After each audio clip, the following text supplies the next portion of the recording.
Tingnan natin tong tanim po namin na longping 908. So napakabilis po ng recovery. Ayan, labas na po ang mga ohay na, talagang naninilaw na. Kabilis talaga manilaw nito. Baga ganitong maaraw talaga ang panahon. Ayan po mga ka-hybrid, napakabilis po ang manilaw. Pero ito ay day 77 pa lamang. Ayan, ito pong tanim naming super hybrid rice na longping 908. 77 days pa lang ito mga ka-hybrid, pero ang bilis. Mukhang mapapa early harvest kami rito. Ayan mga ka-hybrid, oh. Ganda. Ganda na itong longping. Halos labas na mga ohay, oh.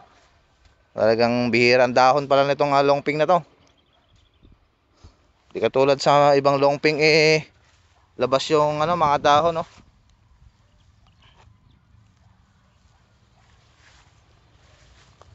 Ayan, oh. Oh.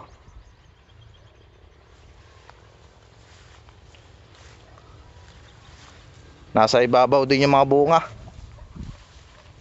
Oh, ito yung maganda sa mga palay, yung mga variety, yung mga labas yung mga uhay. Hindi ibang katulad ng mga variety na nasa loob yung bunga.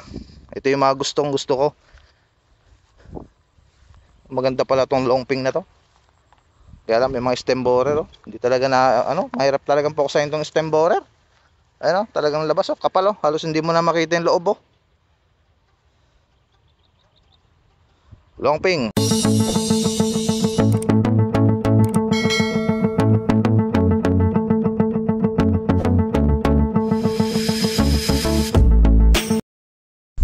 Yan, isang magandang araw na po mga ka-hybrid. Lakbay Farm Vlog, nagbabalik muli sa aking YouTube channel. Kung bago ka lang sa aking YouTube channel, huwag mo kalimutan mag-subscribe. Pakihit na rin po ang notification bell para lagi po kayong updated sa mga bagong uploads at mga videos natin. Yan, for today's video mga ka-hybrid, ay update ko po kayo dito po sa aming tanim na super hybrid rice na longping. Ayan, talagang halos labas na. Day 77 pa lang yung kanyang maturity, pero tingnan mo, napaka kapal na pala ng bunga. So hindi natin nabisita to no mga ilang araw, no, hanggang top dress lang tayo kasi may mga busy tayo sa mga previous days. Ayan, medyo busy tayo. So pero bago yan, tayo po ay magsi-shoutout na naman. Yan mga ka-hybrid, at marami tayong isi-shoutout ngayong araw na ito. Yan, yung palagi po nakaantabay sa ating channel. Ayan, so hindi na po natin patatagalin. So nagko-kodigo na po ako para po sa inyo, at nilista ko na po lahat yung mga gusto po magpa-shoutout. Ayan, sa mga hindi po masya-shoutout, at lagay na lang po sa aking comment, Lakbay Farm pa-shoutout. Ayan po mga ka-hybrid. So yan, hindi na natin patatagalin. Ayan, shoutout po kay Sir Salvador. Ayan, Inoferio 773. Sir, shoutout po sa inyo. Ayan, Sally Alyangan 6334 Alicia. Ayan, from Alicia Isabela. Ayan po, pangatlo natin si shoutout ay si Sir Leonard Garcia, Quezon City, at Enriquez family. Ayan, of Rizal, La Paz, Tarlac. Ayan, shoutout po. At pang-apat natin si shoutout ay si Sir Nicanor Kalayag of Malolos, Bulacan. Pang-lima natin na si shoutout ay si Sir Kagawad Millard Aman of Santol, Mauban, Quezon. Pang-anim natin si shoutout ay si Sir Alan Concepcion of Davao del Norte. Ayan, pang-pito, ayan, at Ryan T. Carpenter, farmer of Cagayan. Yan po yung palagi po nakaantabay sa ating YouTube channel, no, na palagi po nanonood. At yan pang-walo po natin si shoutout ay si Danilo Cadayos of Santiago City, si Sir Remilito Catamora Honrado, Surigao del Norte. Ayan, si Sir Richard Gorme at Agusan del Norte. Ayan, si Sir Dexter Jose, Tacloban City, at si Sir Carlo Domingo of 1443. Pero po nagpapasalamat po ako sa ito po, special thanks po sa palagi po nakantabay sa aking YouTube channel, na palagi pong laging hindi po nagsasawa. Ayan, special thanks. At palagi po silang nagko-comment, at minsan nagsasuggest pa sila ng mga kanilang tips dito po sa aking dito po sa comment section ko para po mabasa din po nating mga ka-farmers sa mga baguhan. Ayan po, special thanks po for always watching our YouTube channel, Lakbay Farm Vlog. Si Sir John Gabriel. Ayan po, salamat po sir. Palagi po kayong nakantabi po sa aking YouTube channel. Ayan, si Sir John Gabriel at 8695. Pangalawa po ay si Sir Jude Basilio of Isabela. At ito po ay yung palagi din po nakantabay, palagi po nanonood, si Sir Ma'am at Sir Bernadette Reyes of Lalaw, Cagayan. Yan po mga ka-hybrid. Yan po mga ka-hybrid, yung mga palagi po nakantabay. So yan po, sa mga hindi pa po na shoutout, pakilagay po uli sa aking comment. Yan po sa comment section ko, pa-shoutout Lakbay Farm Vlog. Ayan. So yan, dako na tayo ngayon dito sa aming tanim na super hybrid rice na Longping 908. At magandang araw ngayon, napakainit, 8 AM pasado na, para lang i-update itong aming tanim. So napansin ko dito sa tanim na Longping 908, ito po ay day 77 na mga ka-hybrid. Ayan, so lang isulyap sa inyo yung uhay, mga inuhay niya. So pagka ganitong maaraw talagang napakabilis po manilaw ating mga palay. So yan, so magkano na po ang presyohan dyan sa inyo? So dito po mababa po mga ka-hybrid. Depende pa sa texture ng kanyang kung manilaw, medyo dry, sariwa. Ang sariwa po dito nasa 17 lang mga ka-hybrid. Ayan, so depende.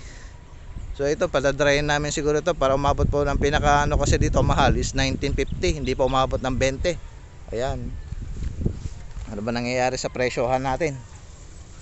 Ito po sa ating mga hybrid rice. Tapos pataas pa yung bigas. Ayan, medyo napapakamot kami ngayon sa presyo. So malalaman pa rin natin yan pagdating ng first week of March hanggang katapusan ng March mga hybrid.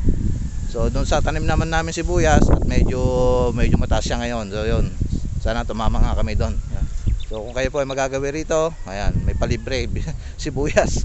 Ayan, si Lakbay Farm. Ayan, ayan, dako na tayo ngayon dito. Tingnan na natin ngayon mga ka-hybrid yung aming tanim, yung kanyang mga inuhay. So hindi na natin nabilangan ng medyo busy tayo, no? So expected na nag-try ako kanina ay nasa lang siya, yung kanyang tillers, no? Nasa 18 lang, 18 to 20 lang yung kanyang tillers, hindi na umabot ng 25 above. Ayan, so gusto ko na pakita, ayan, yung kanyang mga uhay. So tara, let's go. Yun, nasa magandang araw na po mga ka-hybrid. So morning day, gusto ko lang po ipakita sa inyo at i-update itong tanim namin super hybrid rice na Longping 908. Ito po ay day 77 na. So ayan, tignan nyo po yung resulta para may comparison din po kayo kung ano po yung tanim yung yung ganitong itsura po ng Longping 908. Ayan. So dito sa gawin na to, medyo may dahon, no? Ayan, hindi lahat pare-pareho.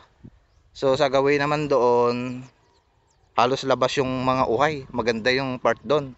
So hindi pareho. Ito katulad dito, halos makapal yung bunga rito. Ayan, no? Ayan, talagang nandidikitan na sila sa mga ayan, no? So pansin natin dito ngayon is na siya, mabilis siyang manilaw at day 77 na siya. Tingnan nyo, parang early mapapa early harvest tayo ngayon, early maturity. Ayan, so talagang yan ang difference, no, pag wet season at dry season, no? Mabilis kasi manilaw ang ating mga butil, ating mga tanim pag sobrang nasisikatan siya ng araw, no? Hindi katulad sa wet season ay talagang panay ang ulan. Yan ang gustong gusto kasi ng ating palay, no? Yun, lagi sila nasisikatan ng araw para po mas maganda yung observation ng nutrients, para po sa mas maganda ang kalalabasan mga ka-hybrid. So yan. So wala na po kaming ginamit dito na bukod po sa fish amino acid lang. So yan, insecticide. Kaya lang may mga stem borer pa rin. Talagang hirap talagang i-timing tong stem borer na to. Hindi naman may iwasan talagang stem borer, talagang andyan na talaga yan. Kahit nag-spray na kami ng early, meron talaga, pero hindi naman ganun kadami, no? So okay na yan mga ka-hybrid. Wag lang sobrang dami. Yung as in 20%. Naalala mo nilang stem borer lang, yung insekto na talagang kinakain pati dun sa ano. Ayan. Bilangin natin nga. Ulit natin to. 4, 6, 8, 10, 12, 14, 16, 18, 20. Ayan, nasa 20. Nagre-range sa 15 to 20 tailors per plant. Ayan. Yan. Ilang mga ka-hybrid. Kung nantabayanan nyo po yung aking first application, second at top dress po sa application po ng fertilizer. Ito na po yan mga ka-hybrid. Ayan. Makapal siya. Makapal yung mga inuhay. Compare sa ibang other longping, may kukumpara ko talaga. Makapal to. So, kung may sasuggest ko to sa ano no, sa wet season, parang hindi ko may sasuggest kasi ano, labas yung ano. Ngayon mahangin ngayon no. Pero medyo parang dadapa na yun sa sobrang kapal ng ano. Well, masasabi ko mga ka-hybrid, kahit naman na anong hybrid yan, inbreed man at hybrid, pwede pong dumapa. Pagka halimbawa dito tumama yung bagyo, talagang idadapa talaga yan kahit anong tibay po ng anong resistant na meron po sa mga hybrid rice. Maganda sana no.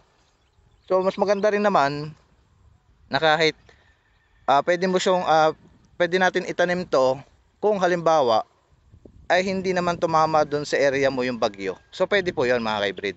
Pwede mo itong itanim. Pero kung halimbawa doon sa lugar mo talagang doon talaga dumadapo palagi yung bagyo. Katulad niyan, yung mga malalapit po sa dagat, doon talagang expect mo na yung malalapit sa dagat, katulad ng mga part ng La Union, Isabela, mga yan, Quezon. Yan po yung ano, yung talagang lapitin ng mga bagyo. Kung halimbawa doon ka tatanim ka ng hybrid rice, talagang dadapa at dadapa. Ayan. So yan o, ito mga hybrid. So may sasuggest ko rin talaga ito. Kung talagang dito sa area, talagang ito ay may sasuggest ko. Dito sa part ng Nueva Ecija, ito po ay pwede ko po may suggest sa ating mga ka-farmers na pwede po itanim itong Longping 908. Yan. Kahit anong klaseng longping pa yan mga ka-hybrid, pwede po mga ka-hybrid. So dito ay talagang yung mga nakaraan ay talagang nagtanim kami ng NK, talagang dumapa. Pero hindi ibig sabihin na dumapa ay talagang lost na yung ano niya. Marami pa ring ano na harvest. So tumama pa nga kami dun eh. Ayan. Di ba? Yan po mga ka-hybrid. Send mo. Yung ukay niya. Mahaba din mga ka-hybrid, parang same lang din ng Longping 2096 yung kanyang range.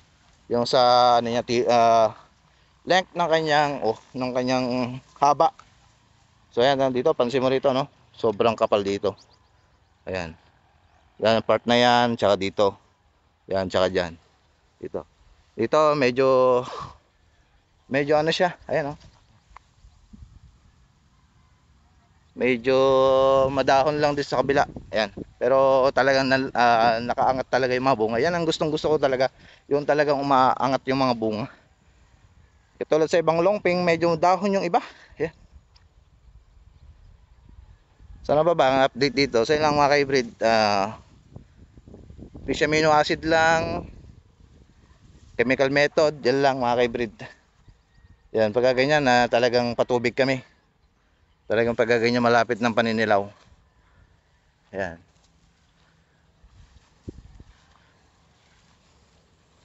So ayan mga ka-hybrid, update ko rin kayo sa susunod na ating video.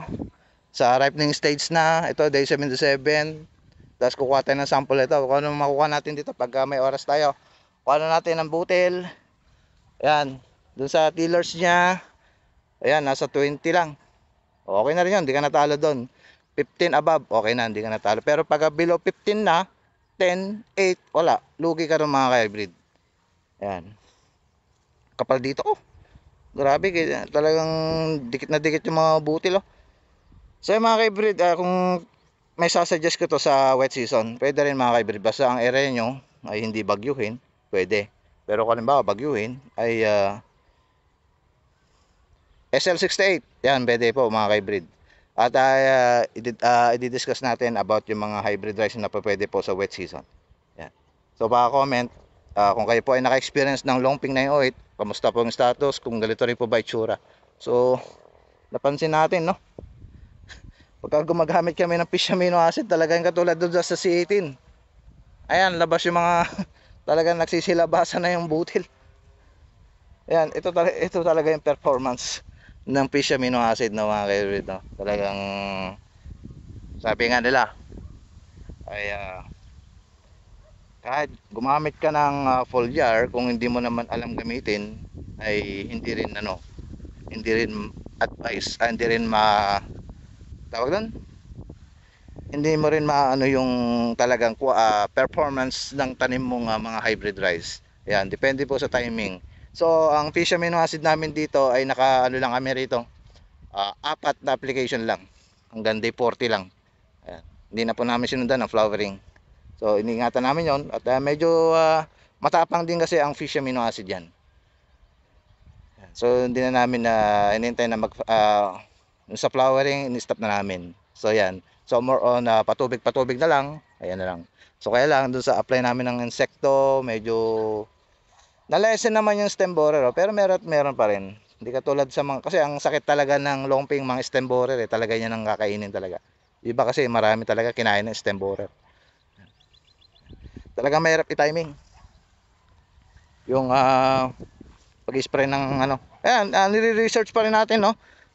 Tinutuklas pa rin kung ano saan talaga siya stage na umaatake, no? Kahit early stage ay talagang ano, no? O talagang wala na ring silbi yung ini-spray namin ano pang stem borer, no? Yung mga gold rush pertaco. Ayan. So tingnan natin. Apply tayo ng ibang chemical. Ayan, sa sunod ano yung pwede natin, no? Pero doon sa ano, no, sa SL39 namin, ganun yung ano namin, no, same ano lang, chemical method. So alamin natin difference kung talagang susceptible talaga sa stem borer to. Kung SL39 doon namin sa tanim namin ay talagang wala siyang stem borer. So ikukumpara pa rin natin to, no, about sa stem borer doon sa SL39 namin mga hybrid. So ngayon, ito na muna update namin, no. Ito muna yung update ko dito sa aming tanim na Super Hybrid Rice Longping 908. Na day 77 pa lang yan mga hybrid, pero at parang ripening stage na. Ayan. Grabe, ang ganda. Kapal. Ayan. So paki-comment po mga hybrid sa mga naka-experience po ng Longping 908 dyan. Ayan. So kumusta po? Ayan. At, kung gusto po magpa-shoutout, pakilagay po sa comment section ko.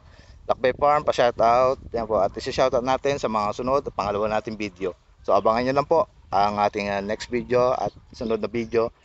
Pakitapos po mga kaibigan, kung maaari lang po. Ayan. Ang aking request. Ayan, malapit na tayo mag 100k subscriber. At doon tayo mamimigay.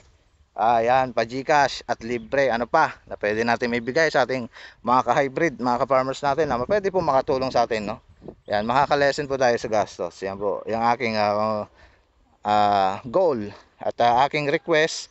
At pakiusap din po sana ay pakitapos lang din po mga ka-hybrid, kung hanggang 12 minutes, pagtyagaan nyo lang po mga ka-hybrid. Para din po sa atin to mga ka-hybrid, itong ating inaano natin, no, sa balang araw ay makontrol din natin yung presyo. Ayan. Mali natin, baka tumakbo tayo na presidente. Yan po yung aking goal, no, sa tumaas ang presyo ng palay, hindi yung sa bigas, baliktad. Yan po. At sana tumaas ngayon. So hindi natin na update tayo mga ka-hybrid. At kamusta rin po dyan sa lugar nyo. Shoutout po sa inyo, sa lahat po ng mga palagi kong solid na watch and viewers. Yun lang po mga ka-hybrid. At maraming po salamat po sa inyo. Ingat po at happy farm. God bless.